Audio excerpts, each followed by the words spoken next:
S'il est vrai que Christ seul a la vie qui vint, alors quand est-ce qu'il commence à vivre en nous? Reconnaissons qu'au moment où nous sommes sauvés, nous possédons Christ.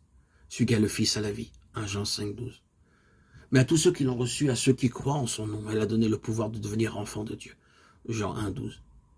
Lorsque nous croyons, nous avons déjà Christ. Ne reconnaissez-vous pas que Jésus-Christ est en vous?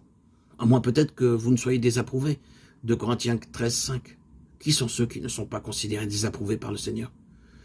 Et je ne mettrai pas dehors celui qui vient à moi. Jean 6, 37. Êtes-vous venus au Seigneur? Si nous sommes venus à lui, nous ne sommes pas désapprouvés. Qu'avons-nous donc? Nous avons Jésus-Christ en nous. Pour cette raison, c'est une sérieuse maladresse lorsqu'une personne vous dit que même si vous avez cru dans le Seigneur, vous n'avez pas Christ en vous. Si vous n'êtes pas sauvé, vous devez recevoir Christ. Mais si vous êtes sauvé, il est déjà en vous. Seulement Christ est victorieux. Et Christ manifeste sa vie en nous. Permettons-lui de venir, de se manifester en nous, de vivre en nous. Que sa volonté se fasse par lui en nous. Nous savons qu'il vit en nous, car lorsque nous croyons en lui, nous l'avons. Néanmoins, je suis toujours moi-même, comme si rien ne s'était passé. Que devons-nous faire afin que Christ puisse manifester sa vie en nous? Il y a deux moyens, ou nous pouvons dire deux conditions. Premièrement, se livrer. Oui, en vérité, Christ est en moi, mais il ne peut rien si je ne le laisse pas faire. Lorsque j'ai accepté le 26 septembre 2019, dans les eaux baptismales, au lac de ma ville, d'être immergé, j'ai livré ma vie à Dieu. Je l'ai accepté comme faisant partie de ma vie.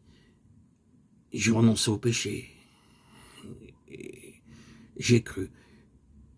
Et cela,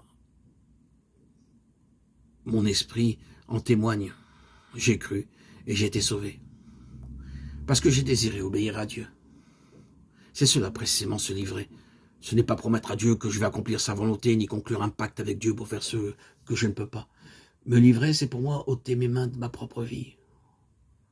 Voilà ce qui m'est arrivé. Et ce qui m'a permis de recevoir cet Esprit Saint qui m'a enlevé toutes les incertitudes, tous les doutes que j'ai eus pendant plus de 34 ans, avec tout ce que j'ai subi en épreuve par mes hospitalisations et médicaments à répétition. L'Esprit Saint m'a guéri, m'a enlevé les doutes. Je lisais la prière du matin, le schéma Israël, l'après-midi le Mincha, le Harvit, j'étudiais la Torah. Et j'avais des doutes, des incertitudes. Est-ce que je me trompe pas? Est-ce qu'il me manque pas quelque chose dans ma vie qui peut améliorer mon quotidien? Car je n'étais pas très heureux, malgré mes études, malgré mes prières à répétition, 3 par jour.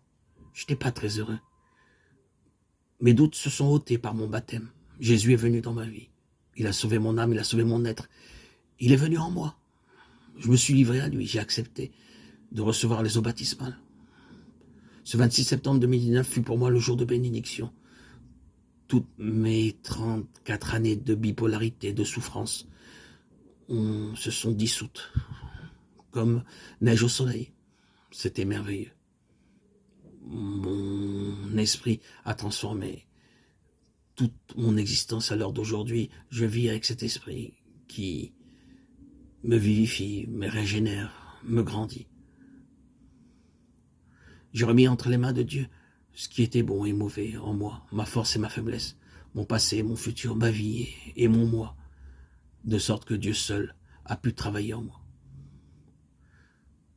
Si nous ne retirons pas nos mains de nos vies, Dieu n'a pas de voie pour manifester sa vie à travers nous.